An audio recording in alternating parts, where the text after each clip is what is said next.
Hello, auction planners. Hey, welcome to 2023. Today's topic is auction consignment. If you're not familiar with what this is, sit back, relax, and walk away understanding it a lot better. In fact, I'm going to be giving you a resource where you can dive a little bit deeper.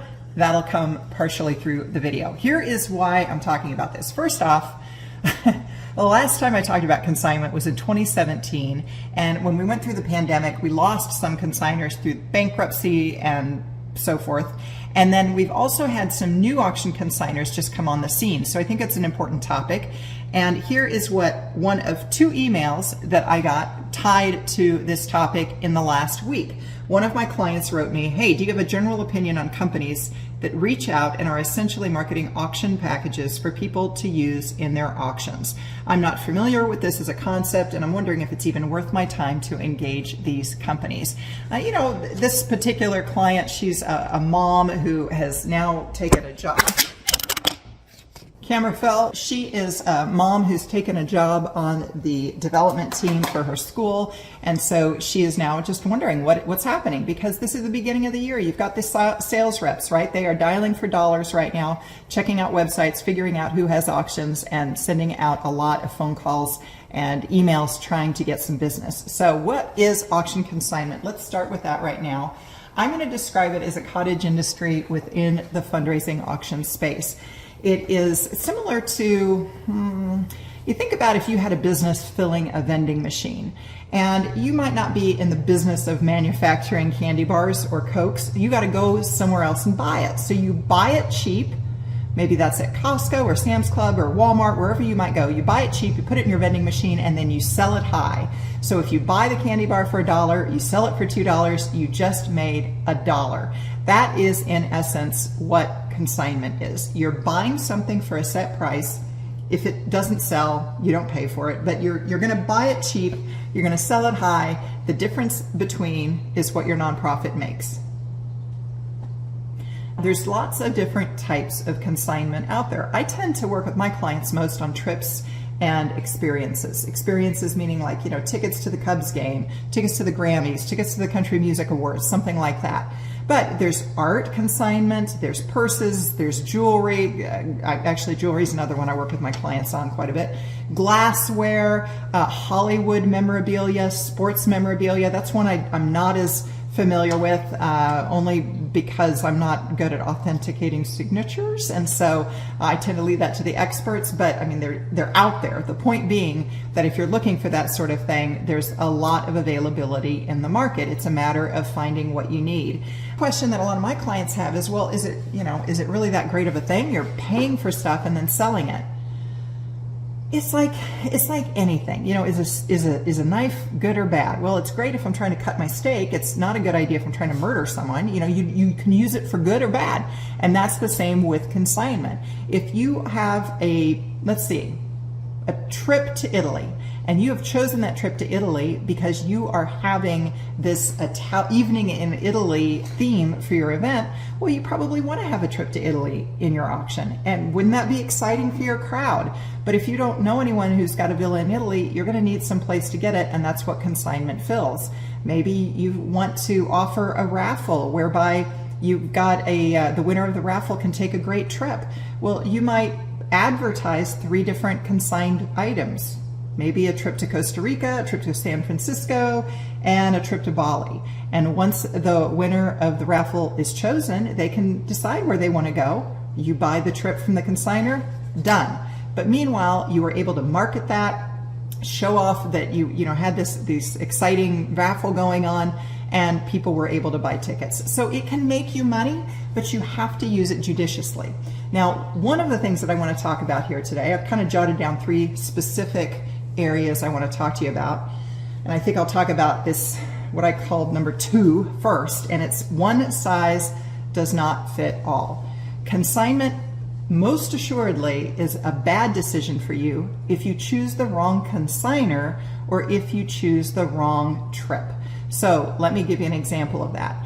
If you are using, if you generally sell your trips for $2,000 and you're working with a consigner and trying to sell, you're paying for a $4,000 trip, you may not sell that trip. Or you may not sell it for a lot of money because your crowd just can't support it, right? If your crowd is used to paying for a Toyota and you're offering a Tesla, they might be excited that you're offering a Tesla, but they want to pay a Toyota price. And so you've got to match both the consignment item and the consigner to what your crowd is. And as you move around, you will probably work with different consigners based on who your crowd is. I'm certainly not recommending the same consigners to my foster children nonprofit as I am to the Children's Hospital nonprofit. Two completely different audiences.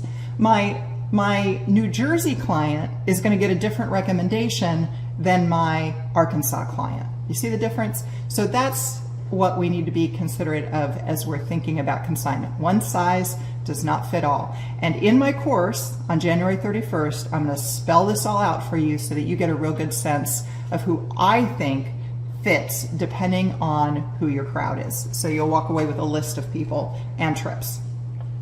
Second thing I want to talk about is no risk. This is oftentimes what I will hear from a committee member. We'll get together for one of our consulting sessions and they'll say, hey, this group called me up and they offer these great trips and they're all no risk. We don't have to pay for them unless we sell them. Well, here's the good news. All of them are that way. You don't have to pay for any of these trips until you sell them. But that doesn't mean that there's really no risk. That's what you'll hear them tell you, but what I would like you to consider is that there's always an opportunity cost. And that opportunity cost is that you might offer something that doesn't sell. Okay, well, you didn't have to pay for it, but what could you have sold in its place and actually made money? If you would have chosen a different consignment trip, for instance, maybe you would have made money. If you would have elevated something from the silent auction and sold it, you would have made money. Instead, you devoted 3, 4, 5 minutes to trying to sell something from a consigner and you didn't make any money. Didn't have to pay for it because it didn't sell, but you sure as heck didn't make money from it. And that to me is a risk. So I don't know that I go along with this thinking that there's no risk. There's always some sort of a risk and there's always an opportunity cost. The other risk associated with this is that let's say that you buy a package for $3,500 and then you sell it in the live auction for $3,700. So you made $200 on that package. You spent your time marketing somebody else's trip, some consigner's trip, to only make $200. That's not a good turnaround. And furthermore, sometimes we will see donors say, I wasn't really interested in those Hamilton tickets. I was just buying them to help you out. But had I known that you were buying these so that I would then buy them, I would have just as soon given you the money and we wouldn't have had to deal with this middleman. Sometimes you'll hear that too. So that's another subject area I want to talk about in the class, is how you can advertise this to your donors so that everything's on the up and up and you feel good about presenting them and the donor knows what they're getting into as well. A third thing, so we talked about one size does not fit all. We talked about how no risk really does involve some risk. And the final thing I just want to share too is oftentimes someone will say, oh, Sherry, I talked to this company, and the great thing about it is that you don't have to use these, like there's a 2-year expiration on these trips. That's pretty standard in the industry now. I guess you could say that one of the advantages of the pandemic is that we saw a lot of these trips have extended expirations. It wouldn't be uncommon before the pandemic to see that, you had 6 months to book and a year to use, but now we're generally seeing a year to book and a year to use. And in fact, for a while there, we were seeing 3-year expirations from some of these consigners. They really did a nice job of extending the opportunity for buyers to use the trips because of the pandemic. And they worked with their auction clients to make that happen. So all of that's good. So January 31st, I'm going to do this. I'm going to be updating the Mastering Auction Consignment course. Would love to have you as part of that course so that you can feel really confident in who you should be using for your particular crowd. Details on that are below. Hey, as always, good luck to you in your fundraising auction. Bye-bye.